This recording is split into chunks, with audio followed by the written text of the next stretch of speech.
에베소서 6장 14절에서 17절. 그런즉 서서 진리로 너희 허리띠를 띠고 의의 흉배를 붙이고 평안의 복음에 예비한 것으로 신을 신고 모든 것 위에 믿음의 방패를 가지고 이로써 능히 악한 자의 모든 화전을 소멸하고 구원의 투구와 성령의 검 곧 하나님의 말씀을 가지라. 자, 성도의 영적 갑옷을 입으라 주제로 이제 말씀을 받았는데, 첫 번째는 뭐였습니까? 진리로 허리띠를 띠라. 허리띠부터 졸라매야 된다는 말씀 드렸고요. 두 번째는 의의 흉배를 붙이라는 것입니다. 에베소 6장 14절 한번 읽어보세요. 그런즉 서서 진리로 너희 허리띠를 띠고 의의 흉배를 붙이고. 이 흉배라는 게요, 뭐냐면 그 영화 같은 데서 많이 보셨을 겁니다. 그 로마 군인들이 전쟁에 나갈 때 이 가슴을 보호를 해야 되는 거예요. 가슴을 칼로 찔리거나 그러면 안 되니까. 그래서 양쪽 가슴 위에 이 붙이는 보호 장구를 흉배라고 이렇게 했습니다. 가슴 흉자예요, 가슴 흉자. 그래서 흉부를 보호하는 이제 그 보호 장구라 해서 흉배 이렇게 말하죠. 허리띠 졸라매란 말 중에는 사실 방어 장비로 제일 먼저 나온 게 이제 마음가짐의 결심을 하라는 얘기하고, 실제적인 장비는 흉배가 제일 먼저 나온 거예요. 가슴이 보호가 굉장히 중요하다고 보는 거죠. 왜 이렇게 가슴을 보호하느냐면요, 이 가슴에는요, 인체의 생명을 유지시키는데 가장 중요한 장기가 있어요. 뭡니까? 심장입니다. 심장. 그리고 숨을 쉬게 하는 폐도 이 가슴에 있고요. 다 중요한 겁니다. 생명과 아주 직결되는 겁니다. 특히 심장이라는 거는요, 폐는 뭐 이렇게 좀 염증이 들어서 뭐 그냥 숨을 못 쉬어도 한 몇 시간은 죽어요. 근데 심장은 금방입니다. 금방 생명이 왔다 갔다 합니다. 외부로부터 조금만 손상을 입어도 생명에 치명적인 영향을 미쳐요. 그러냐면 다른 데는 만약에 무슨 동맥이 끊어졌다라든가 그러면 뭐 붓들어 맨다라든가 지혈도 시키고 그러잖아요. 심장은 지혈시킬 수가 없어요. 심장이 지혈되면 어떻게 됩니까? 피가 안 도는 거죠. 죽는 거예요. 심장이 지혈되면 죽는 거예요. 심장은 피가 막 뛰고 막 돌아다니는데 지혈을 못 시켜요. 심장이 무슨 칼에 찔리거나 하게 되면 그건 죽는 길밖에 없어요. 그거는 어떻게 뭘 해볼 도리가 없어요. 내가 저녁에 천안 그 형사계에서 근무할 때 밤에 신고가 들어왔어요. 우리 형사들 야간 근무하거든요. 포장마차에서 시비를 벌이다가 싸움을 하다가 어떤 사람이 칼에 찔렸다고 이제 그렇게 신고가 들어왔어요. 칼에 심장을 찔려가지고 피가 그냥 심장이 울컥할 적마다 피가 막 쏟아져 나오더라고요. 채 병원으로 옮기기도 전에 죽더라고요, 이 사람이. 그러니까 가족들이 와가지고 뭐 이제 트집 잡는 거야. 뭐 경찰이 늦게 출동을 해가지고 뭐 살 사람이 죽었다는 등 뭐 물건 늘어지더라고. 근데 현장에 의사도 출동을 했거든요. 그 의사가 그러는 거야. 심장이 만약에 찔리게 되면 의사가 옆에 딱 대기하고 있다 수술 들어가도 죽습니다. 그러더라고요. 이건 어떻게 조치가 안 된다는 거예요. 피가 계속 뛰어야 되니까. 뛸 때마다 피는 울컥울컥 나오는 거니까. 그렇다고 뭐 심장을 지혈시킬 수 있는 것도 아니고. 그래서 전문가인 의사가 직접 대기하고 있다가 바로 심장에 조치를 취해도 이거 죽는 겁니다. 이렇게 얘기를 하니까 전문가 그러니까 그냥 좀 씩씩거리면서도 후거러들더라고요. 아무튼 그래서 우리 영적 싸움에서도 제일 많이 보호해야 될 게 뭐냐면 중요 부위가 가슴입니다. 그래서 가슴을 보호한다는 의미에서 흉배가 제일 먼저 나온 겁니다. 그럼 가슴을 뭘로 보호하느냐는 거예요. 에베소 6장 14절. 그런즉 서서 진리로 너희 허리띠를 띠고 의의 흉배를 붙이고. 제일 먼저 1번은 뭡니까?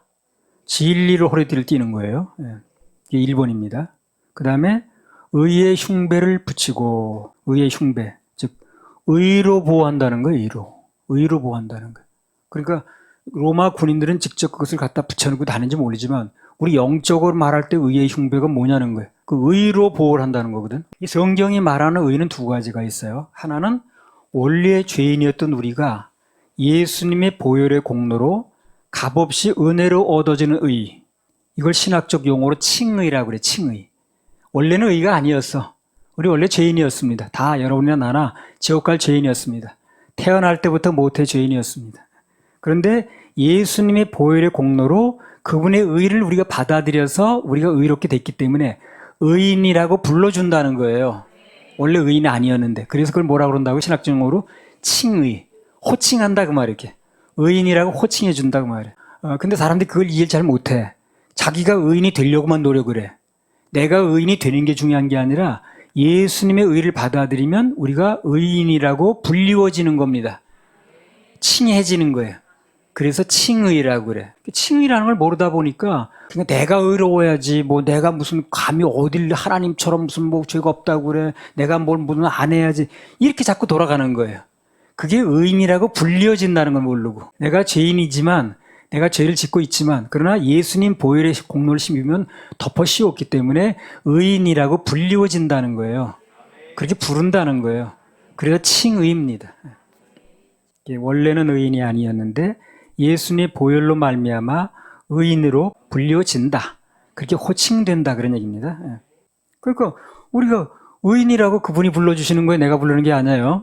그분이 의인이라고 불러주시는 겁니다. 왜? 뭘 보고? 당신의 피를 보고. 왜 출애굽할 당시에 문 임방과 설주 기둥에다가 피를 발랐죠. 그거 보고 살려주는 거예요. 그 안에 있는 사람이 죄를 지었냐, 뭐 큰 죄를 지었냐, 작은 죄를 지었냐, 회개를 많이 했냐, 적게 했냐, 그 안에서 먹고 앉았냐, 무슨 눈물 흘리며 기도하고 있냐, 이걸 묻는 게 아니에요. 그 안에서 뭘 하고 있느냐가 문제가 아니라 그 안에 있는 사람들이 밖에다 뭘 바르느냐는 거예요. 그래서 양의 피를 우슬초를 해가지고 인방에 설주에 바르면 뭘 보고 넘어간다고요? 피를 보고.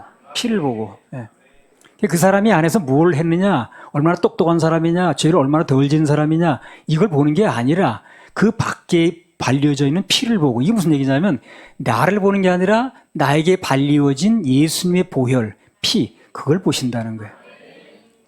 나는 그 안에서는 보는 게 아니야, 이게 피를. 그렇죠? 안에서 밖에다 발랐으니까. 그래서 내게 발려진 피를 내가 보는 게 아니에요. 그분이 보신 거예요, 그분이.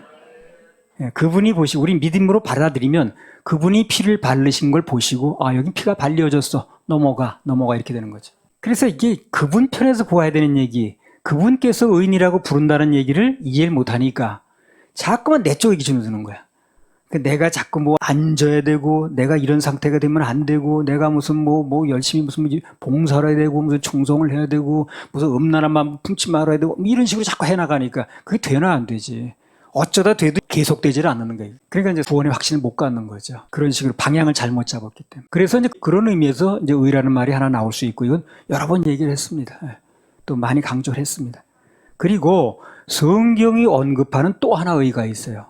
이게 뭐냐면 예수님의 공로로 구원받은 사람들이 그 삶에서 나타내야 되는 의가 있어요. 오늘 이걸 주로 얘기를 합니다. 그러니까 예수님 보혈로 우리가 의를 얻어서 칭의 돼서 의인이야. 뭐 죄에 관계없이 무슨 죄를 졌든 예수님 보혈로 발려졌으면 가려졌기 때문에 의인이라고 불러주는 칭의. 이 차원에서 우리 구원받는 건데 이걸 얘기를 하는 게 아니고 여기서 의의 흉배는 싸울 때 의의 흉배를 얘기를 하는데 여기서 말하는 의는 예수님 공로로 구원을 받은 사람들이 그 삶에서 나타나는 의가 있다는 거예요. 이걸 주로 말을 합니다. 그것도 먼저 포함되지만. 그래서 이 두 가지 중에서 오늘 본문이 말하는 의는 믿는 자의 삶에서 나타나는 의를 강조합니다. 우리 옳은 행실을 말한다 그 말이에요. 한마디로.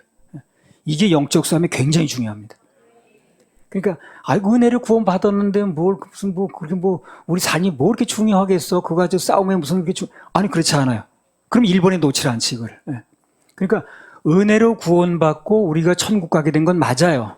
그리고 하나님과 우리 사이에서 계산이 끝났습니다. 그러나 영적인 싸움은 하나님하고 싸우는 겁니까? 세상하고 싸우는 거죠. 마귀 사탄하고 싸우는 거죠. 악한 자들과 싸운다고 그랬으니까. 그들과 싸울 때는 우리 착한 행실이 필요하다는 얘기라는 거예요. 우리가 엉망으로 살고 막 죄나 짓고 음란이나 하고 이래가지고 싸움이 되질 않습니다. 그래서 의의 흉배를 붙이라는 이 얘기는 하나님과 우리 싸움을 얘기하는 게 아니에요. 예수 우리 보혈로 우리는 화목됐습니다. 근데 사단이 조종하는 세상과의 싸움에서는 우리의 의로운 삶이 굉장히 필요하다는 얘기라는 거예요. 두 가지 중에서 오늘 본문이 말하는 의는 믿는 자의 삶에서 나타나는 의를 말한다는 거예요. 옳은 행실을 말하는 거죠. 그래서 군인의 흉배가 적의 공격으로부터 그 가슴을 보호해 주듯이 의로운 삶은 마귀의 공격으로부터 믿는 자의 삶을 보호해 줍니다. 엉터리를 막 살면요 마귀의 공격 때문에 견디질 못해요. 하나님께서 용서해 주셨다고 해도 그 마귀의 싸움에서 되질 않는 거예요.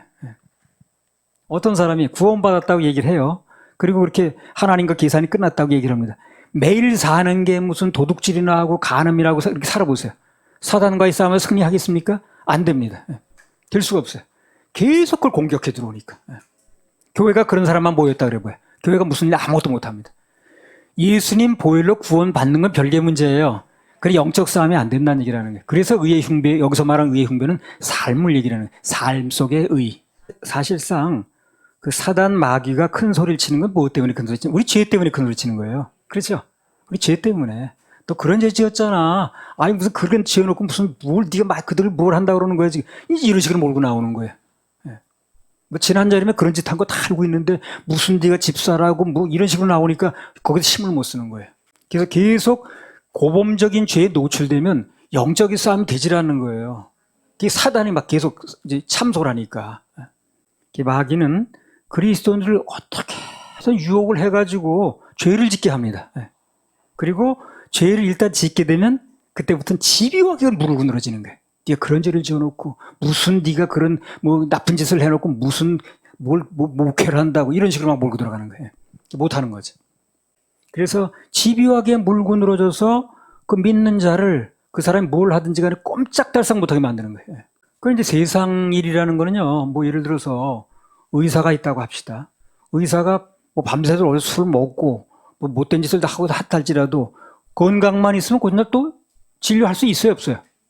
할 수 있어요. 그럼 하여튼 간에 세상의 의사라든가 세상 직장의 직업은 나쁜 짓을 했어도 일을 할 수 있다는 거예요. 근데 영적인 일은 그게 안 되는 거예요. 마귀가요, 야, 너 그렇게 나쁜 짓 하고 네가 오늘 장사하러 또 나와서 그렇게 말하지 않습니다. 장사를 하거나 말거나 식당을 하거나 말거나 그거 참소하지 않아요. 네가 밤새도록 나쁜 짓 하고 오늘 음식점을 하고 네가 하는 거야. 이렇게 말하지 않는다는 거예요. 근데 하나님의 일은 그 참소를 하는 거예요. 네가 그렇게 나쁜 짓 하고 무슨 네가 뭘 또 오늘 뭘 한다고 이래 나오는 거예요. 그 영적 싸움에서 안 되는 거예요, 이게. 세상 일은 상관이 없다니까요. 세상 일은 건강만 잃지 않았으면 몸 컨디션만 괜찮으면 또 해도 상관없어요. 마귀가 참소를 하질 않아요. 네가 그렇게 나쁜 짓 해놓고 무슨 오늘 음식 장사를 하는 거야? 무슨 뭐 이렇게 말하지 않는다는 거예요. 근데 영적인 일은 그걸 물고 늘어지는 거예요. 그래서 우리 영적인 이 혈과 육에 대한 싸움이 아니라 그랬죠. 영적인 싸움에서는 우리 삶이 굉장히 중요하다는 얘기라는 거예요. 그러나 뭐 혹시 삶 속에서 어떤 뭐 죄를 지었다 할지라도 그때는 너무 낙심하고 뭐 주저앉고 그러진 마세요. 여전히 우린 예수님 보혈로 가리움을 받았습니다. 심지어 그 고린도서에 보게 되면 그 자기 엄마 뻘 되는 사람과 뭐 간음을 하고도 사단에게 내줄지언정 육신은 죽일지언정 영은 구원 받는다고 그랬으니까 그건 예수님 보혈로 된 거기 때문에 뭐 관계가 없습니다. 그래 영적인 싸움에서 치명상을 입습니다. 그렇게 되면. 그래서 이 육신의 그 의를 잃게 되면요 결과적으로 하나님 자녀들의 마음에 뜨거움이 없어집니다. 뭐 혹시 경험한 분 있을 거예요. 죄를 짓고 이렇게 하게 되면 뜨거움이 없어요. 내 삶이 안 따라주면 뜨거움이 따르질 않습니다. 마음이 식어요, 자꾸만. 죄는 사람의 마음을 식게 만듭니다. 무슨 죄를 자꾸 짓고 그냥 뭐 제대로 살지도 않고 하라는 거 하지도 않고 막 물질도 막 그냥 무슨 하나님께 드릴 거 막 띄어먹고 그러고 마음이 식습니다. 뜨거워지지 않아요. 절대 하나님께 드림에 실패하고 예배에 실패하고 세상에 막 살면서 마음이 뜨거워진다. 그런 거 있을 수 없어요. 마음이 뜨거워지지 않습니다. 마음이 차갑고 냉랭해집니다. 그런 사람은 교회 가서 앉았어도 냉랭해. 오늘도 오긴 왔는데 뭐 이것도 시간은 또 최소한 30분은 앉아야 되겠구만. 냉랭하죠. 왜냐하면 뜨겁지 않은 거예요, 마음이. 이 삶이 안 따라주면요 손해보는 게 한두 가지가 아니에요. 지난번에 또 얘기했죠. 거짓말이나 시키고 어디 사기나 치고 이렇게 하게 되면 무슨 손해가 있다고 그랬어요? 하나님 말씀이 안 믿어져 또. 그래 내가 참 진실하게 살려고 그러고 약속한 거 지키려고 하게 되면 무슨 유익이 있느냐? 하나님께서 내게 하신 말씀이 믿어지는 거야. 나 인간이 나도 이렇게 하려고 그러는데 하나님이 나게 하신 말씀이 그게 헛된 말씀이겠냐? 다시 오신다고 한 말씀이 아니겠느냐? 이렇게 믿어지는 은혜가 온다는 거죠. 다 헛게 아니에요. 다 심는 대로 거두는 겁니다. 그러나 이것을 아까도 얘기했듯이 뭐 그러니까 너는 구원받은 게 아니야. 구원받은 거 취소야. 이런 얘기는 아니란 얘기입니다. 구별해서 들어야지. 사탄과의 싸움에서는요. 내 생활의 의가 무너지면 그 시간부로 바로 사탄의 칼이 어디로 들어옵니까? 내 심장으로 들어와 버립니다. 심장으로. 심장으로 들어오니 가슴이 찔리는 거예요. 그래서 의의 흉배가 필요하다는 거예요. 제일 먼저 가슴을 찌르고 들어와요. 그러니까 이제 무슨 죄를 짓거나 그러면요. 가슴이 찔렸기 때문에 가슴을 파고 들어왔기 때문에 그래서 식는 거예요, 가슴이. 뜨거웠던 가슴. 언제 보니까 그냥 그렇게 뜨겁고 막 그냥 펄펄 뛰던 사람이 언제부턴가 냉랭하게 식어 있는 거예요. 그게 가슴을 찔린 거예요, 이 사람이. 의로운 삶이 안 따라주면 가슴을 찔러요. 그래서 냉랭해지니까 영적 싸움이 되겠어요, 안 되겠어요? 냉랭한 가슴 가지고. 안 되죠. 뜨거운 가슴은 영적 싸움이 되는 거지. 냉랭해졌는데 무슨 싸움이 되는 거예요. 만사가 귀찮은데. 여기 나오기 자체가 귀찮은데. 그래서 의의 흉배가 중요하다는 거예요. 그런데 그 의의 흉배가 뭐냐면 삶에서 의의를 강조하는 거예요. 예. 그 삶이 의에서 떨어지게 되면 그게 따라주지 않게 되면 사단이 계속 찔러대가지고 뭐 피가 직접 눈에 보이는 피가 나오는 건 아니지만 가슴이 냉랭해져서 싸움이 되질 않는 거죠. 그래서 영적인 사단과의 싸움에서 진리 허리띠를 졸라 매라는 그 말씀 두 번째로 제일 먼저 나오는 게 의의 흉배를 얘기를 하는 거예요. 이거 말씀 받을 때 그때 미국 애틀란타라는 도시에서 올림픽이 열리 있었다고 얘기를 했습니다. 그때 어떤 코치가 이런 얘기를 하더라고 나와서 이 선수들 사이에 가장 필요한 게 뭐냐고 물어봤어요. 그 기자가. 지금 이 단체 이 게임에서 선수들 사이에서 가장 중요한 게 뭡니까? 그러니까 무슨 기술입니다. 무슨 뭐 이런 걸 다 얘기할 줄 알았더니 그런 것도 물론 필요하겠죠. 가장 중요한 건 뜨거움이라는 거예요. 선수들 사이에서 뜨거움이 있어야 된다는 거예요. 뜨거움이 있어야 뭐가 된다는 거예요.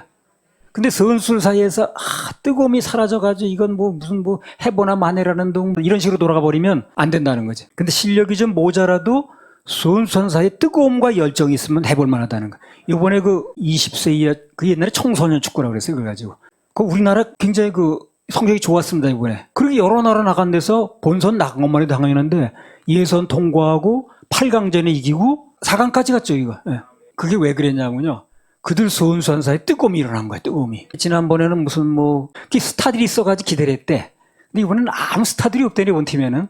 그래서 쟤들이 나가서 뭘 할래나 그래가지고 아무 기대도 안 하고 인터뷰도 별로 안 하고 기자들도 별로 붙지도 않고 또 그다음에 무슨 환송객도 공항에 안 나오고 그러니까 얘네들이 마음이 뭐가 일어나냐면 야 우리도 한번 해봐야겠다 이거. 스타가 없다고 우리 이렇게 푸대접 받고 우리가 뭔가 할 수 있다는 보여줘야겠다. 뜨거움이 일어났다는 거야. 감독이 막 울면서 그러더라고. 얘네들이 마음에 뜨거움을 일으키더라는 거야. 될 줄 알았대 자기는. 예. 실력도 그전 애들보다 좀 못하고 스타급도 없지만 애들 마음이 뜨겁더라는 거야. 우리 이렇게 관심도 못 받고 스타가 없다고. 그러니까 우리 한번 해보자는 뜨거움이 일어나니까 4강까지 갔어요. 그러니까 숫자도 문제가 아니고 무슨 장비냐 그런 것보다도 중요한 건 뭡니까? 뜨거움이 있어야 되는 거예요. 근데 영적 싸움에서는 뜨거움이 뭡니까? 우리 삶이 따라줘야 된다는 거예요. 삶이 안 따라주고 내가 그냥 예배도 실패하고 심는 것도 실패하고 그러면 삶이 안 따라주면요. 죄나 짓고 그러면 뜨거움이 없는 거예요. 냉랭해지는 거예요. 그래서 시합에서 이길 수 없듯이 싸움에서 승리할 수 없는 거죠. 그래서 의의 흉배를 일본에 갔다는 겁니다. 실력이 좀 모자라도 선수 사이에 뜨거움이 돌기 시작하면 이기더라는 거예요. 어느 실력을 내더라는 거예요. 오늘 이번에 그 선수단에서 그게 있었다는 거예요. 마찬가지로 사탄과의 싸움에서도 뜨거운 가슴과 열정이 생명입니다. 그러나 내 생활이 엉망이 되게 되면 즉 죄에 노출되게 되면 방금 말했듯이 내 가슴에 흉배가 떨어져 나가는 거예요. 그냥 찌르고 들어오는 거예요. 그러니까 마음이 냉랭해져 가지고 사단의 공격으로부터 방어가 안 되는 거죠. 우리 하나님의 자녀들은 사단과의 싸움에서 옳은 행실이 아주 중요합니다. 아주 중요합니다. 그 야고보서 그걸 강조하는 거거든. 믿음이 있노라 하면서 그러나 삶이 엉망이면 사단이 그 사람을 내버려주지 않는 거거든. 야고보서는 사실 그 얘기를 한 거예요. 야고보가 행위로 구원받는다는 얘기를 한 게 아니고 삶이 안 따라주면 사단과의 싸움에서 승리하기 어렵다는 얘기를 한 거거든. 그런데 이게 구원 못 받은 사람은 그거 봐 행위가 안 되면 구원이 아니라 믿음이 헛거라고 그러잖아. 또 요렇게 몰고 가버리네. 마틴 루터가 그 야고보서 비치프라기 서신이라고. 난 그렇게 보지는 않아요. 야고보 사도가 그렇게 말한 게 아니고 그 사람은 삶을 강조한 거예요. 그 사람이 삶 때문에 구원받는다를 강조한 게 아니라고. 근데 이제 그걸 해석을 잘못하다 보니까 야고보서를 이렇게 인용하는 사람이 잘못이지. 처음에 서두에 얘기했잖아요. 형제 자매들에게 말한다고. 구원받은 걸 전제로 얘기를 하는 거거든. 그러니까 자기들 해보세요. 내가 그렇게 마음이 냉랭한가? 구원받으면 마음이 뜨거워야 되는데 왜 이렇게 난 냉랭하고 이렇게 그냥 막 그런 거야? 이게 구원 안 받았을 경우도 물론 있어요. 그러나 받았음에도 그러면요. 삶이 안 따라줘서 그래요. 순종도 안 하고 그냥 감동 오는 거 하지도 않고 그냥 인색하고 이래버리니까 충성 봉사할 일도 쑥 빠지고 그러니까 삶이 따라주지 않으니까 차가운 거예요. 만약 그리스도인들이 어떤 파렴치한 범죄를 계속 저지르거나 실수를 어쩌다 한번 한다 할지라도 계속 그렇게 고의적으로 저지르거나 사기를 치거나 아니면 남의 것을 떼먹거나 간음죄를 막 짓거나 그러면요. 사단은 그걸 가지고 우리 가장 중요한 것 가슴을 찔러댑니다. 어디 발가락을 찌르는 것도 아니고요. 가슴을 찔러야 돼. 그래서 의의 흉배를 얘기를 하는 거예요. 그래서 삶이 안 따라주면 계속 찔러대가지고 그 양심이란 그릇 아래 뜨거움이 이제 담겨져 있는 건데 그 찔러대니까 그게 이제 담기질 않는 거예요. 그러니까 그다음부터는 사단과의 전쟁을 제대로 수행할 수가 없고 이것을 성경은 양심의 화인 맞았다 그래. 감각이 없는 거야. 이렇게 하면 안 되는데 막 이 마음이 있어야 되는데 아유 뭐 그런 거지 뭐 아유 그것도 말하는 대로 다 하는 거예요 그거 말씀이 그렇다고 뭐 다 하는 이런 식으로 돼버리네. 그러니까 그게 양심이 화인 맞아서 그런 거예요. 찔려가지고. 물론 이제 우리가 예수님 피로 주의 사함 받고 은혜로 구원을 얻으면 그 뒤 생활에서 한번 인을 받았는데 성령인을 쳤는데 어떤 범죄를 추후에 저질렀다고 해서 그것 때문에 이미 받은 구원을 뺏기는 건 아니라고 그랬습니다. 이건 뭐 아무리 강조 지나치지 않습니다. 우리 구원은 내 행위하고 관계가 없는 거니까. 선물이니까. 그러나 삶 속에서 즉 행동 부분에서 자꾸 문제가 일어나면 그런 가슴을 보호하는 흉배가 떨어져 나간 거기 때문에 가슴이 보호가 안 돼요. 찔러대니까 그게 담기질 않아가지고 다 빠져나가 버려서 냉랭하고 무력해지는 거예요. 탁월해질 수가 없어요. 창세기 49장 3절 4절. 르우벤아, 너는 내 장자요, 나의 능력이요, 나의 기력의 시작이라. 위강이 초동하고 권능이 탁월하도다마는 물의 끓음 같았은즉 너는 탁월치 못하리니 네가 아비의 침상에 올라 더럽혔음이로다. 그가 내 침상에 올랐었도다. 루벤은 야곱의 장자입니다. 그렇죠? 너는 내 장자요, 나의 능력이요, 나의 기력의 시작이라. 위강이 초동하고 아주 뭐 신체 장대하고 그랬던 것 같아요. 아주 뭐 딱 압도적이고 그랬던 사람 같아요. 위강이 초동하고 권능이 또 탁월해 이 사람이. 아주 뭐 그냥 뭐가 구체적으로 그런지 뭐 싸움도 잘하는지 어쨌든. 그러다 많은이 중요합니다. 마늘이라는 게 앞에 말을 뒤집는 말이에요. 저 사람 되게 잘생겼어, 돈도 많아, 그렇지 많은, 그러면 이제 그게 아니란 얘기거든요. 탁월하다 많은 물의 끓음 같았은즉 너는 탁월치 못하리니. 왜 탁월치 못하냐면 내가 아비의 침상에 올라서 더럽혔다. 소모하고 간음을 했죠. 삶이 안 따라준 거야. 그러니까 의의 흉배가 떨어져 나간 거지. 그러니까 이 사람이 결국 어떻게 됐다는 거야? 탁월하지 못하더라는 거야. 탁월하지 못하더라. 아무리 위강이 초등하고 권능이 탁월하고 그렇게 할지라도 그 삶이 안 따라주면 좀 찔리기 때문에 그 소모와 간음한 것 때문에 탁월치 못하다는 거예요. 그래서 루벤은 그 뒤로 탁월치 못했습니다. 진짜. 그래서 그 네 번째 아들인 유다가 빚을 받고요. 또 끝에서 두 번째인 그 요셉이 빚을 봤어요. 그 루벤은 아무 빚을 못 받습니다. 가슴에서 의의 흉배가 떨어져 나가는 사람은 이 세상 어디에서든 더 이상 빛을 보지 못합니다. 위강이 초등해도 그럼에도 불구하고 탁월치 못하다는 거예요. 그 믿음 좋던 다윗도 막 그냥 무슨 뭐 아주 그냥 그 골리앗하고 싸울 때 보세요. 그렇게 정말 기세가 등등하던 사람도 간음 사건 벌리니까 그렇게 초라할 수가 없는 거야. 삶이 안 떨어지면 의의 흉배가 뚫려가지고 막 찔러대니까. 그 인생에 그 영향을 못 미쳤습니다. 고난만 받았어요, 그 뒤로. 다윗이 말년에 무슨 큰 영향을 미치던 거예요? 그냥 고난만 받았어. 아무튼 그래서 마귀는 우리 하나님 자녀들에게 조금이라도 불이한 요소가 보이면, 의의 흉배가 좀 떨어져 나갔다고 생각되면 그 양심에 참소합니다. 네가 뭘 한다고. 그리고 다른 사람이 뭐라고 그래서 문제가 아니라 내가 나한테 찔려서 못 견뎌. 내가 맞아. 내가 뭘 한다고. 이래 버리는 거예요. 네가 그런 죄를 짓고도 무슨 목사냐, 집사냐, 장로냐, 뭐 이런 식으로 나와버리니까. 가슴에 빗을 꽂아가지고요. 비수가 뭡니까? 칼 꽂아가지고 견질 못하게 합니다. 그래서 은 30에 예수님 판 가룟 유다가 결국 어떻게 합니까? 계속 찔러대니까 못 견디는 거예요. 그래서 자살하는 거예요. 로마 군병이 제사장이 자살하라고 그랬어요. 너 지금 뭐 못된 짓 했으니까 너 가서 자살해. 그렇게 말하지 않았어요. 자기 스스로 못 견디는 거예요. 스스로가. 사단이 견딜 수 없게 만드는 거예요. 그러니까 우리 하나님 자녀들에게 있어서 올바른 의로운 행동은 얼마나 중요한지 모릅니다. 나 자신을 지키는 데 중요해요. 그게 뭐 받았던 구원을 잃어버린다는 얘기를 하는 게 아니지만 구원 받았으니까 이거 막 살아도 되는 거야. 성경 어디에도 그렇게 말한 적 없습니다. 그렇죠? 구원받은 사람 막 살아도 된다. 이게 말한 적 있습니까? 성경이? 전혀 없습니다. 성경 어디에 그런 말 없어요. 불의를 행하게 되면 사단은 그 사람 마음속에 죄책감이 생기거든. 그 죄책감을 무기로 삼아요. 그 사람에게 있는 죄책감을 무기로 삼아가지고 그냥 정신을 흔들어대는 거예요. 가장 중요한 심장, 가슴을 흔들어대기 때문에 견디기가 매우 어려워요. 그래서 우리 그리스도인들은 하나님의 자녀들은 빛된 삶, 의로운 삶이 영적 무장에 아주 중요합니다. 예. 그 심장을 보호하는 의의 흉배가 되는 거예요.